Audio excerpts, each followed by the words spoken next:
I'm not sure how I almost missed this, but 2023 is the 30th anniversary of The Seventh Guest. Despite popular opinion, it wasn't the first multimedia CD-ROM game for DOS. That honor goes to The Manhole in 1990. But The Seventh Guest moved the PC game industry forward in multiple ways. It popularized the idea of using general MIDI for game soundtracks, and more importantly, demonstrated that the PC could be treated seriously as a multimedia gaming platform. For many years afterwards, reviews of new multimedia games for the PC were inevitably described as being better or worse than The Seventh Guest.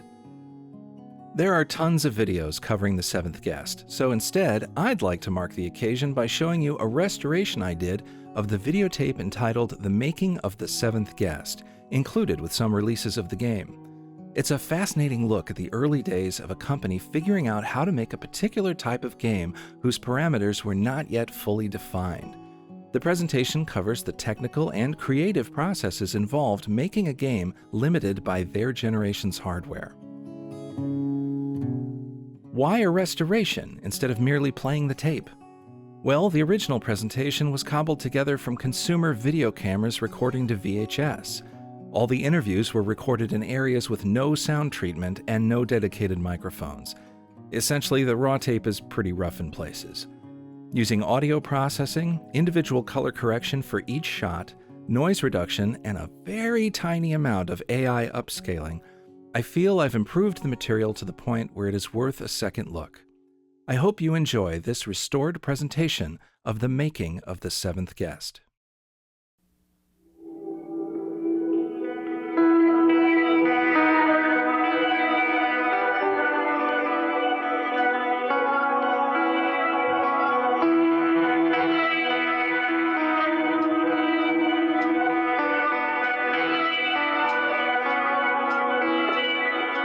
You have been summoned on a journey by Trilobite and Virgin Games to a place where mysteries will unfold, questions will be answered, and unthinkable acts committed. Let's take the time to find out what's inside. Away from all this wind and rain. The six arrive. The fire lights their eyes. Invited here to learn to play the game.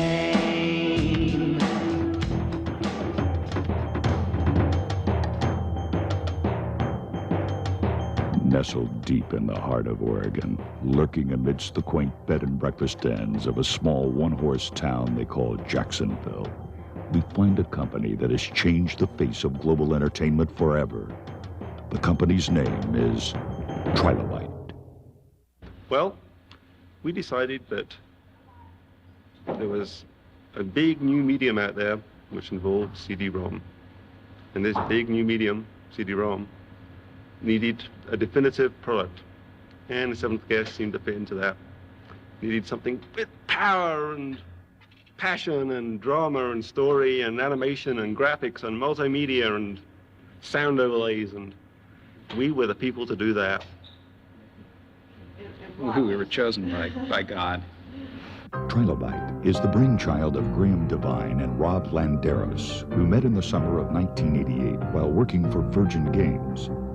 Both computer fanatics from a young age, Devine was actually expelled from school for taking an unauthorized vacation to finish programming his first video game, the classic coin-op pole position. So I took a week off school and finished it up. And it looked pretty good, and Atari was happy, and everything was good. Went back to school with a note saying I'd taken a week off school to finish up this game. Didn't lie. Didn't say I had the flu, which is what I should have done. And took it into school, and everyone in school went, okay, you're expelled. Both Devine and Landeros drew upon their colorful pasts and interests in the macabre to breathe life into The Seventh Guest. And the whole horror genre really appealed to us, doing an interactive version of Clue combined with David Lynch-like effects. And this is what we basically outlined to Matthew. We have this house that's going to be haunted, and the villain's going to be an evil toy maker, and his house is going to be filled with evil toys. With a groundbreaking game like The Seventh Guest, it was necessary to enlist the talents of the professional horror novelist, Matthew Costello. As I said, when I got involved to write the script for The Seventh Guest, it was essentially another writing job. Writers, of course, like a lot of people in creative field, exist when they're freelance, from job to job. It was a nice job, it was an interesting job, but nothing I thought of unusual note. It's only when I got involved and I saw what Trilobite was actually up to, and I realized that there was potential for something extraordinary here. Most people who write novels are used to telling one story. They tell a story in sequence from beginning to end with 2 or 3 viewpoints. And that's a nice, neat way to work. You can just sit down every day and move the story a little bit further. My first writing was for games, doing interactive game novels, and then interactive role-playing adventures for Batman, for games like Call of Cthulhu, which is a horror game, or science fiction interactive novels. So I was used to handling multiple plots. So when this came up, it was something I was familiar with, cutting and dicing. What I wasn't prepared for was the fact that it was really had to be a film script in about 50 or 60 sections. Originally, we're going to try to find a Gothic-style Victorian house and take our cameras in there and take a bunch of photographs of the interiors, kind of a 360-degree pan of interior of various rooms. But that became unfeasible, and it wasn't until Robert Stein came around and showed us how we could render, that it was truly feasible to render a room in 3D Studio. Okay, this is the first module of 3D Studio's 5 modules. This is called the 2D Shaper. In it, we can create a 2D shape like this circle. We import the circle into the next module called the 3D Lofter. This circle can be moved along a path. In this case, we have a straight path in which we will move our circle. A preview will give us an example of what the object would look like in 3D. Once we've decided to make our object, we can move that object and all other objects we make into the 3D editor. We can put them together in order to create anything we want, such as this chair. Small objects like this can be rendered in a relatively small amount of time, approximately 30 to 40 seconds for a complete 24-bit image like this. However, rooms such as the foyer and hallway system in The Seventh Guest are extremely large and will take up to 20 to 40 minutes per frame to render, and there's over 1,000 frames for that whole system. I knew Graham and Rob for several years working at Virgin Games. I had left Virgin and moved to Seattle, and they had informed me that they were planning to form their own company, so when the opportunity arose, I jumped to it. Having known them, I felt I could work competently with them. And they were originally intending to shoot the entire game with video. They were aware that I was working with 3D Studio and rendering, and they asked to see some samples of what I could do. And I produced one room, a room that was never used in the game. And it was satisfactory enough to convince us that we could get by quite well using the 3D program for the entire house while still using video for the actors. Action! I have always wanted to be president. Possibly president of a bank. Playing with staff will be a breeze. I will surely win.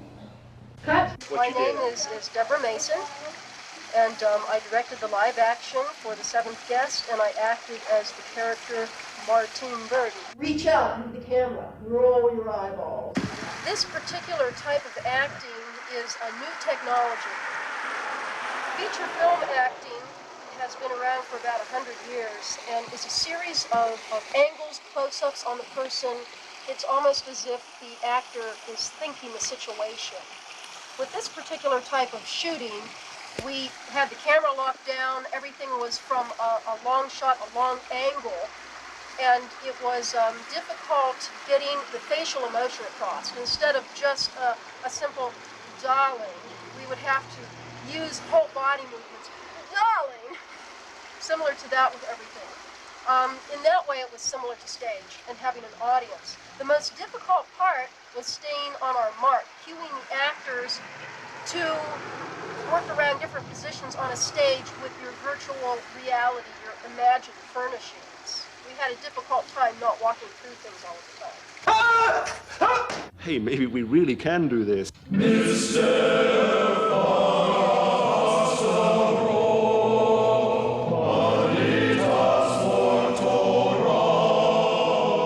When we first got in touch with the Fat Man, we didn't know who the heck he was.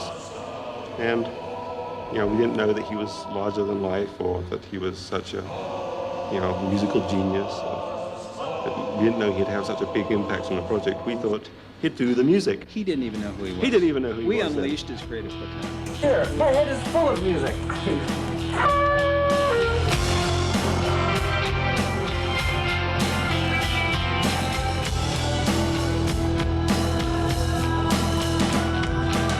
Here I am. This is my team. I'm the Fat Man. Seventh guest. Dave Gubbett, Wing Commander, lots of stuff. Joe McDermott, baseball, lots of other stuff. Kevin Phelan just sits around. I've got a piano for one character. I've got an oboe for another character. I've got a muted trumpet for another character. And they're all reflecting the personality of the character. The muted trumpet is sexy. The oboe is kind of doddering. The piano is a piano bar. There's a circus, there's an organ like from a circus sideshow, and that's for the musician. He's a mysterious guy, or he wants to be a mysterious guy, so it's not really mysterious. Pseudo-mysterious, you know, pseudo-mysterious. It's a musical style, really.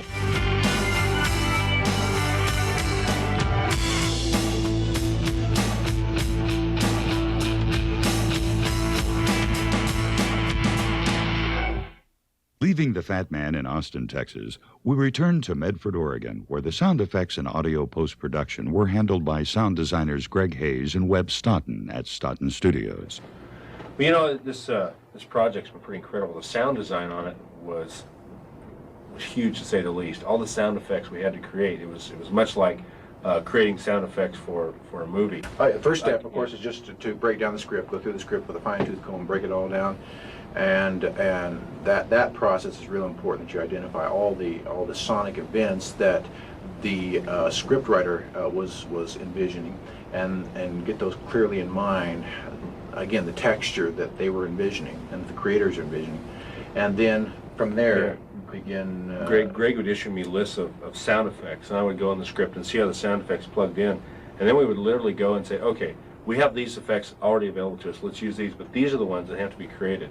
For instance, some of the effects we did, one little sequence we did, we took a coconut, and we broke this coconut into multiple pieces, trying to get a great head cracking sound. So when one of the guys gets slammed up against the wall, his head cracks. It gets back to that thing of you create a very deep, rich environment for each of these areas, and that's the process of it's a layer at a time, and you've got to know when to stop. You know, you can overbuild certain areas, and so you've got to find that balance. We'd go in and we'd look at the rooms, and we'd say, okay, we have a room here that's, you know, what's the estimated diameter of this room, and is it got carpet on the floor, does it have wood on the floor, what do the ceilings look like, and we would design the delay settings or the reverb settings so that or the echo settings, so this room would have this believable decay time. And this room doesn't even exist. I mean, that's what's so strange. It's just it's an abstract room, but yet it is a real room. You have to believe it is real.